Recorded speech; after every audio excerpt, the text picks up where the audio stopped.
But first, as we look to round out the month of September and the third quarter, investors have shown confidence. The S&P and the Dow are looking at monthly gains of nearly 2%. And for the quarter, the S&P is up about 5%.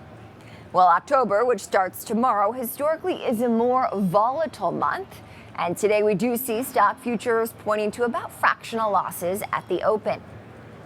Well, joining me now to talk markets is Katie Stockton, founder and managing partner at Fairlead Strategies. Katie, welcome, and thanks for joining us on this Monday morning. Of course. Good morning. How did the markets look to you at these levels with stocks still near record highs? That's right. The S&P 500 has had a very good quarter and really managed to avoid the weak seasonal influences in September. The breakout to new highs that we've just seen tends to act as a positive catalyst. However, short-term overbought conditions are pretty widespread at this point, so we're not chasing this rally. We do think that there are some risks longer term, and because of that, we want to respect the overbought condition and await consolidation or pullback perhaps to add any exposure. And we do think that consolidation is imminent based on things like the volatility index, or VIX. You had mentioned volatility is sort of normal for October. And indeed, we have an oversold upturn in the VIX near support from its 200-day moving average. And that would suggest that we do indeed see that pickup in volatility in the near term.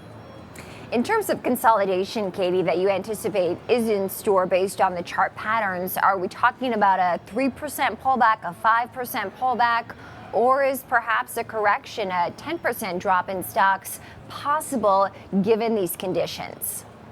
Really, anything is possible, of course, and volatility is likely as we come into the election as well. Now, we don't have a way to understand or interpret the indicators to suggest what percentage downside there is, but we can look at support levels for some guidance. And for the S&P 500, initial support is right around 5,400 on the chart, and that's not terribly far below, but it does create a little bit of a sort of a bad risk reward if you're just adding exposure here because of the distance to that support level. So we'd await the consolidation. We do have some frothy price action out of China, as I'm sure you've noticed, and that makes us a little bit on edge. We do feel like we need some consolidation there as well to normalize things. And sentiment has been impacted. We have not only the VIX coming off of an oversold level, but the put-call ratios also very, very low. So it does suggest that there's some complacency in the market right now. Interesting. I know you mentioned earlier, Katie, several risks that could be in store and impact perhaps some of these levels. What do you see those potential risks as?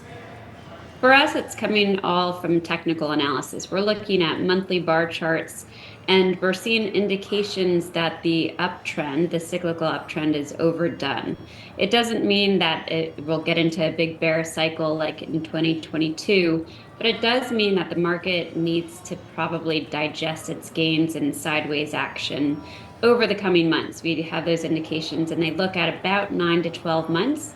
So that brings us into or through the second half or first half of 2025. So we feel like the market is prone to a trading range at best over that time frame. And because of that, because of these signals, which are designed for trend exhaustion, we feel that it's going to be harder. It's going to be harder to take advantage of long-term holdings. And we're going to have to be a little bit more nimble and try to capture these short-term swings. I know that you're following the charts in the commodity space as well, and for most Americans, they've seen gas prices cool across the country, certainly in this past month, down about 13 cents to $3.22 a gallon on average across the country, according to AAA. Based on what you see in the chart patterns of the crude oil market, Katie, what might viewers be able to expect for gas prices ahead? Yeah, well, we do all welcome those lower gas prices for sure. Crude oil has broken down from what we call a long-term triangle formation, and it simply was a neutral setup, a range-bound environment for crude oil preceding the breakdown. The breakdown doesn't have short-term implications. In fact, we are looking for a rebound in the near term based on some oversold indications there. But the breakdown does suggest that on the back of a bounce, we will see more downside for crude oil prices. There is some support in the low 60s, but if that's taken out, then we could even be talking about sort of mid 50s for WTI. We are awaiting remarks in the boardroom here at the Stock Exchange, Katie, for the company ResMed celebrating the opening bell today. And before we get to those, I also want to get your take on the jobs report, of course, very important for the Fed and its rate-setting policy.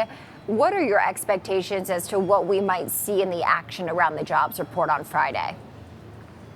That's right. From a technical perspective, I think the only real guarantee is the volatility pickup that we're starting to see already, I think, today. So we are looking for volatility to be somewhat elevated this week as we come into that important jobs report. And then on the back of it, if we're coming in somewhat oversold, that gives the market a better chance to react positively. But based on where the stochastics, our trusty sort of overbought, oversold measures stand at this time, I think it could foster more consolidation or pullback. Katie Stockton joining me remotely. Katie, thank you so much. It's great to get your take.